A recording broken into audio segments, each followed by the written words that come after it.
यहूदा सुन रे बैतुलम यहूदा सुन रे बैतुलम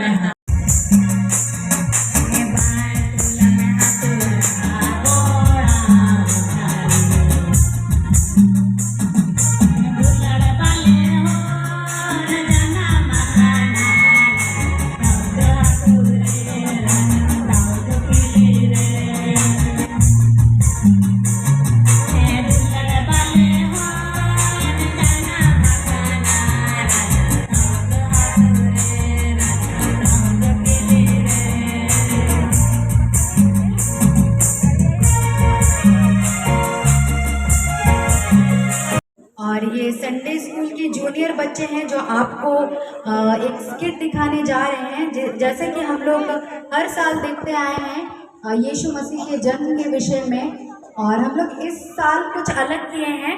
तो आइए हम लोग देखते हैं कैसे यीशु मसीह जन्म लेते हैं, फिर उसके बाद का भी यीशु मसीह का जीवन के बारे में हम लोग स्किट में दिखाए हैं। और आइए हम लोग इस स्किट को देखते हैं।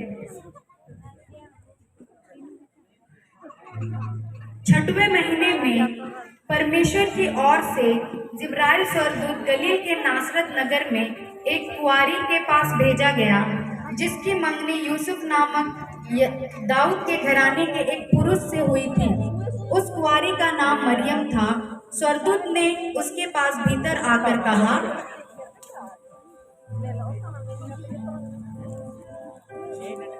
आनंद और जय तेरी हो, हे मरियम, भयभीत ना हो, क्योंकि परमेश्वर का अनुग्रह तुझ पर हुआ है।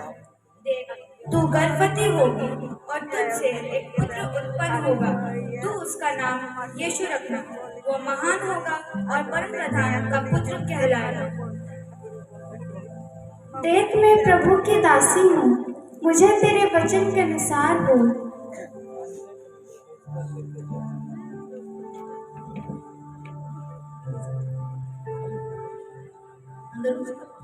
यीशु का जन्म गौशाले में हुआ। यीशु के जन्म के बाद ज्योतिषियों ने आकर उसे प्रणाम किया।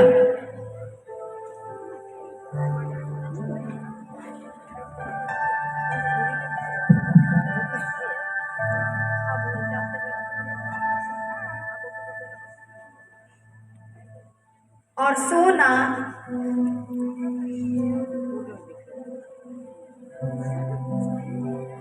और लोबान और गंधरेस की भेंट चढ़ाई।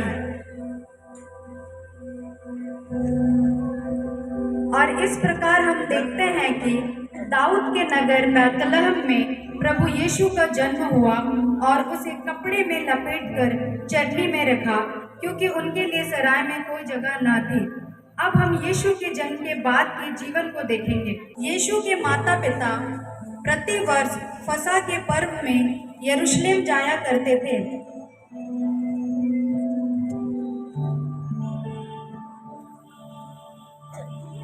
जब यीशु 12 वर्ष का हुआ तो वे पर्व की रीति के अनुसार यरूशलेम को गए।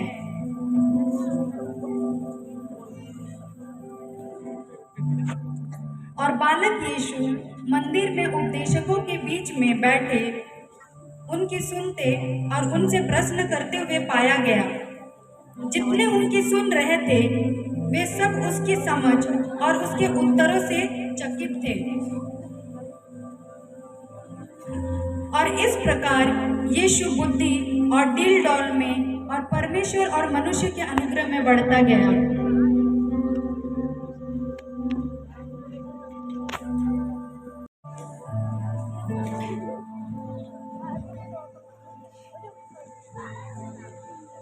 यीशु गलील से यरदन के किनारे यूहन्ना के पास उससे बपतिस्मा लेने आया, परंतु यूहन्ना यह कहकर उसे रोकने लगा, मुझे तो तेरे हाथों से बपतिस्मा लेने की आवश्यकता है और तू मेरे पास आता है। अब तो तू ऐसा ही होने दे, क्योंकि हमें इसी रीति से सब धार्मिकता को पूरा करना उचित है। यीशु बपतिस्मा लेकर ऊपर आया और देखो, यह आकाशवाणी हुई, यह मेरा प्रिय पुत्र है जिससे मैं अत्यंत प्रसन्न हूँ। और फिर गलील नगर में प्रचार करना आरंभ किया, मन फिराओ क्योंकि स्वर्ग का राज्य निकट आ गया है।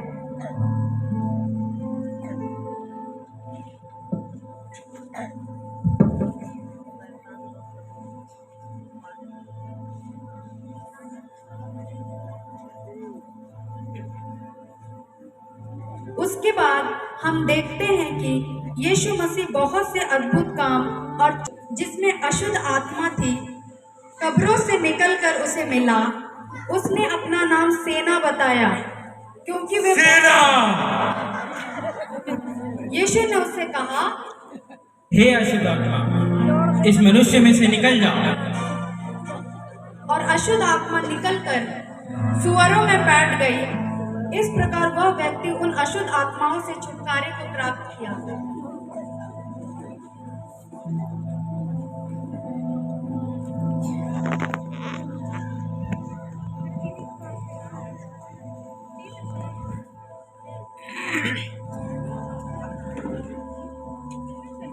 हे दाऊद की संतान, मुझ पर दया कर।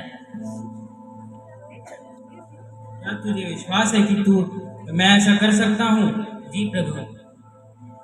तेरे विश्वास के अनुसार ऐसा ही हो। क्या मैं दे सकता हूँ? धन्यवाद मेरे प्रभु। लाजर जिसे मरे हुए 4 दिन हो चुके थे और उसके शरीर से दुर्गंध आती थी, यीशु उसके कब्र के पास आकर बड़े शब्द से पुकार कर कहा, हे लाजर, निकल आ। और इस प्रकार प्रभु यीशु ने लाजर को मुर्दों में से जिलाया। यीशु ने कहा यूहन्ना 11:25 में, पुनरुत्थान और जीवन मैं ही हूँ। जो कोई मुझ पर विश्वास करता है वह यदि मर भी जाए तो भी जिएगा। सच में यीशु मुर्दों को भी जिलाने की सामर्थ्य रखता है। यीशु ने कोई भी पाप नहीं किया था, लेकिन मनुष्य ने उस पर झूठे आरोप लगाए और उनको कोड़ों से मारा गया, उन पर थूका गया और सबके सामने अपमानित किया गया और उसे क्रूस पर चढ़ा दिया गया। यीशु हमारे पापों के खातिर खुद को बलिदान कर दिया और उस क्रूस की मृत्यु भी सह ली।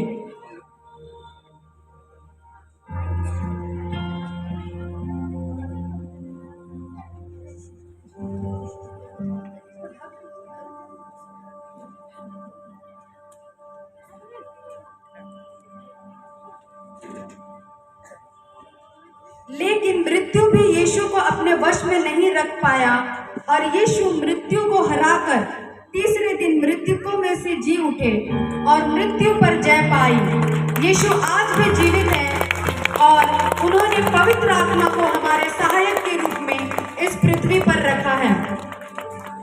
हम ऐसा जीवन जीते हैं कि कलीसिया के अंदर तो कुछ हमारा जीवन रहता है और कलीसिया के बाहर कुछ और। आइए हम किस प्रकार के जीवन को जी रहे हैं हम आगे देखेंगे।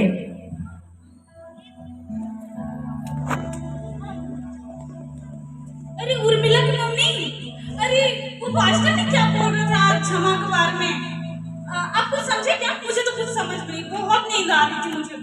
अरे प्रिया की मम्मी, आज तो बच्चे के साथ मेरे को बहुत नींद आ रहा था। वो कल रात को हमारे पर में सीरियल देख रहे थे ना, वो देखते देखते रात को 12 बज गया और सुबह जल्दी चर्च में आना था, इसीलिए हमको भी कुछ समझ में नहीं आया। हम तो चर्च में बैठ बैठ के सोच रहे थे कि घर में जाकर क्या बनाया जाए, क्योंकि आज संडे है ना, कुछ स्पेशल बनाया जाए। हाँ, संडे को ही तो हम थोड़ा फ्री होते हैं। जय मसीह की। आज के वचन से मुझे बहुत आशीर्वाद मिला। प्रभु ने हमें सिखाया कि हमें एक दूसरे को क्षमा करना चाहिए, क्योंकि उसी तरह से हम वो लोगों को प्रभु के पास ले आ सकते हैं। अगर मैंने आपके विरोध में कोई पाप किया है तो मुझे भी क्षमा करिए। हाँ, आज का वचन बहुत ही अच्छा था, मेरे मन को छुआ। और जैसे प्रभु यीशु मसीह कहते हैं कि हम प्रभु यीशु मसीह हमें क्षमा करते, वैसे ही हमें एक दूसरे को भी क्षमा करना चाहिए। क्या क्षमा?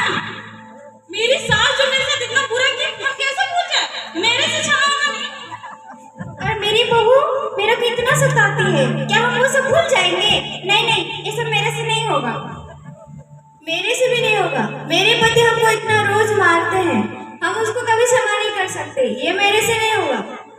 लेकिन ये प्रभु का प्रेम है, हमें एक दूसरे को माफ करना चाहिए, वो तभी वह प्रभु के पास आ सकते हैं और उनका प्रेम को पा सकते हैं।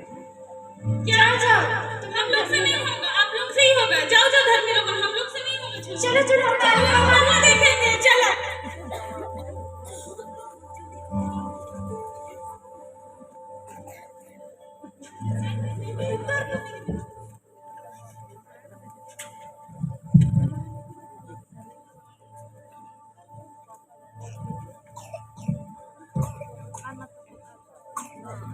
और यहाँ हम यूथ के जीवन को कुछ इस प्रकार से देखते हैं। अरे मनीष, चर्च तो खत्म हो गया, पूरा टाइम क्या करेंगे? चलो मूवी देखने जाते हैं, इसी बहाने अपने गर्लफ्रेंड को बच्चे मिल लेंगे यार। हाँ हाँ, सुबह का टाइम तो प्रभु को दे दिए और अच्छे से वर्शिप लीड भी किया। अभी थोड़ा अपना टाइम है, एंजॉय करते हैं। कल थोड़ा मेरे गर्लफ्रेंड से झगड़ा हो गया था तो हाँ यार, अभी तो नया नया फिल्म निकला है ना सलमान खान का, किसी को हाय किसी का जान, वो लोग मूवी देखने हाँ, जाएंगे। चल चल चल। अरे अरे ब्यूटी, तुम यहाँ क्या कर रही हो? हम मूवी देखने जा रहे हैं, चलोगे क्या? हाँ, मुझे भी शाम में पार्टी जाना है और उसके लिए शॉपिंग करना था, तो तुम चलोगे ना मेरे साथ? हाँ, मुझे भी जाना है शाम को, मुझे भी पार्टी में जाना है। ठीक है, चलो चलते हैं। चलो। अरे जय मसीह की। तो कहाँ जा रहे हैं? ये तो मूवी देखने जा रहे हैं। क्या तुम लोग मसीह में होकर मूवी देखते हो, गर्लफ्रेंड के साथ घूमते हो? हमें मसीह भाई बहनों में सब शोभा नहीं। अरे चलता है ऐसा नहीं, हमें परमेश्वर का प्रेम, तो हमें परमेश्वर का वचन बताता है कि संसार से मित्रता करना या परमेश्वर से बैर रखना, इसलिए हमें ये सब नहीं करना चाहिए। अरे पूरा टाइम घूम के क्या करें, बाइबल स्टडी करें और दोस्तों को मसीह के बारे में बताएं, और तुम लोग ऐसे कर रहे हो। हाँ, क्योंकि यह समय तैयारी का है, क्यों ना हम तैयारी करें, क्या पता पर यीशु मसीह हमें कब लेने आ जाए। अरे देखो, तुम लोग को जाना है तो चलो, नहीं तो हम लोग तो जा रहे हैं मूवी देखने। और हम पुरुषों के जीवन को इस प्रकार से देखते हैं। हाँ भाई, काम धंधा भी नहीं चल रहा, रेंट भी आने वाला है, थोड़ा थोड़ा ले लेते हैं। चल चल चल। तैयार होने की जरूरत है, क्या पता इस मसीह कब आ जाए। परमेश्वर को अभी आने में बहुत टाइम है। तुमको चलना है कि नहीं? तो हम लोग जा रहे हैं। नहीं, हम नहीं जाएंगे।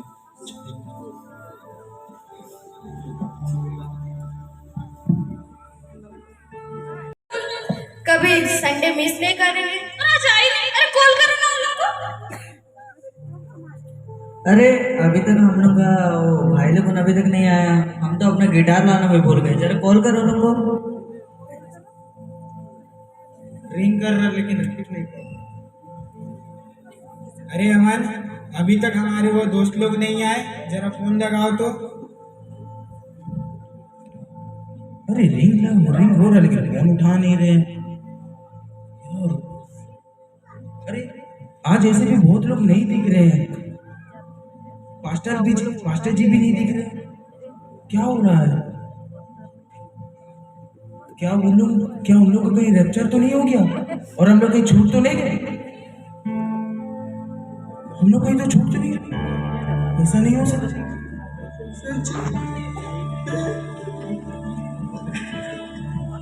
जैसा कि हम स्किट में देखे, कितने लोग रैप्चर में छूट गए दोहरा जीवन जीने के कारण।